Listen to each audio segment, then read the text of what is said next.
Hi, everyone. Welcome to this week's edition of What's Driving Token Prices. I'm your host, Katie Talati, Director of Research at Arca. For those joining us for the first time, I'm responsible for identifying and analyzing digital asset and blockchain opportunities for Arca's funds. As part of our research, my team and I examine token prices and the market events that act as catalysts for price change. Based on our research and market events over the past week, here are some notable token price movements and what we think drove these moves. As a reminder, this commentary is not intended to be investment advice, investment research, or an investment recommendation. Please consult your investment professional for your own circumstances. All right, new week, new fun, guys. What do we have this week? I do believe that the Hong Kong has officially opened their gates to digital assets. That has been very exciting. The U.S. Treasury Department put out a scathing report on DeFi last week.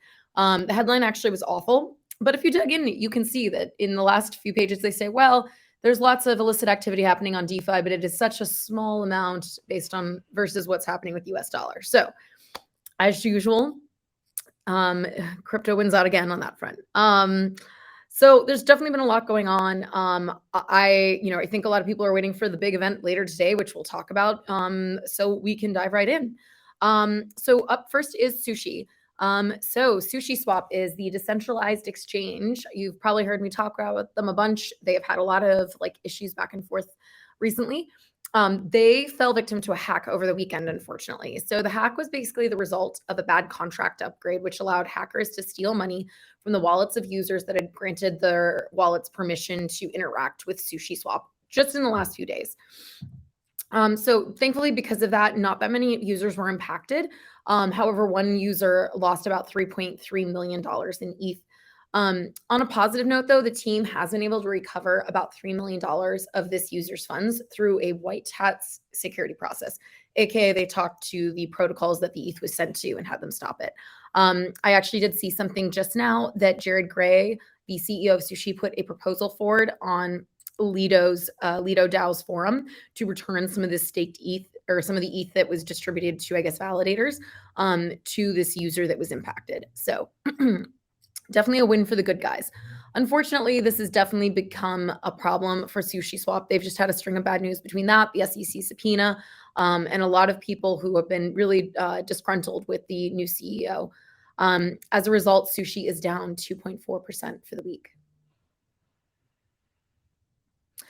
Next up is LooksRare. So LooksRare is the NFT marketplace. You may have remembered them. They launched about a year ago with new tokenomics, and they also airdropped their token to pretty much every OpenSea user. So LooksRare released their V2 version last week, and it included a number of new features such as bulk buys and bulk listings, lower ETH fees, lower protocol fees, and more. So I won't go into too many more of the details. The V2 definitely makes it more competitive with some of the other marketplaces, which LooksRare has really fallen behind as of late, especially with the rise of the zero fee marketplaces like Blur. And as a result, LooksRare now only makes up about 1.2% of the 1.4 billion in NFT monthly volumes. So very much a fall from grace on the part of LooksRare. Even with this positive release, the token is still down 1.6% for the week. All right, next up we got ETH. I know you're all waiting for this one. So the day has finally arrived. ETH is expected to undergo the Shanghai hard fork at around 3:30 p.m. Pacific time. So that's in just over 2 hours. Everyone can get excited. The hard fork is going to be introducing the ability for Ethereum stakers to unstake their ETH and claim any accrued ETH rewards. And there's over, just for context, there's over about 1.1 million ETH in accrued rewards so far. Remember, people who staked on ETH originally staked at the end of 2020 on the Beacon chain when it launched, and they've been continuously staking through all these different upgrades. So even though we merged the two, the proof of stake and the proof of work chain last fall, there is still withdrawals have not been enabled just yet. And so that's been kind of a huge thing that a lot of people are watching.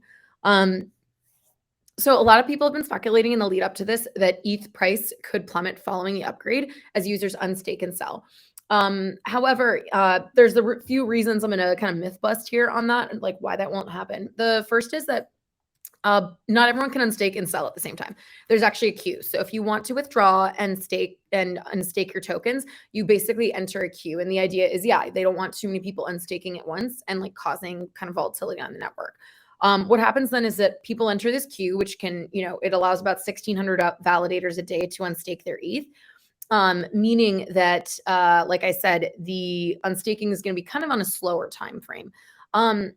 So the other thing too is that the withdrawal queue so far has been quite a bit lower than we've expected, and we are hearing things. Coinbase put out a report with somebody called Kiln that stated that actually a majority of institutional investors are really interested in buying ETH and staking it following this upgrade.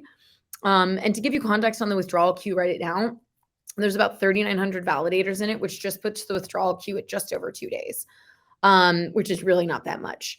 Finally, the last piece I would mention is that with the withdrawal queue at about 1,600 validators a day times 32 ETH, you're really not looking at that much sell pressure per day relative to the total trading volume of Ethereum in the open market. So what most of us really kind of believe, or what most of us are hypothesizing here at Arca is that even with the unstaking occurring, there is still going to be a lot of demand to stake ETH, especially now that it's totally liquid. And there is also going to be there's also just not going to be that much sell pressure on a daily basis, even if there's unstaking and selling every day. So hopefully some good news for ETH. Definitely watch the upgrade go live. I'm sure there will be plenty of stats afterwards on it. And I'm sure we're going to see some moves in the days to come. But with all the kind of conflicting narratives around ETH this week, it's down 70 bips.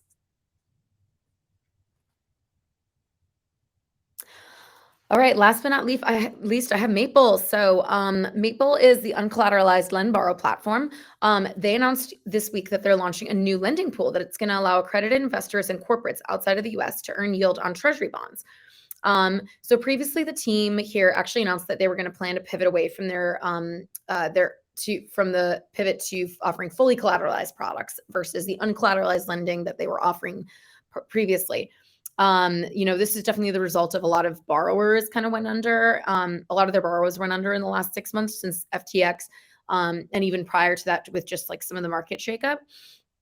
And so, this is definitely kind of a further move towards just offering differing products than what they were doing before, which was just doing lend borrow between kind of larger groups in the digital asset space. The team also announced that they're planning to revamp the Maple tokenomics later this year, which is, again, definitely makes sense. Right now, the main use case for Maple is to stake it as part of a first loss tranche in the uncollateralized platform. If they go to fully collateralized, that's not necessary.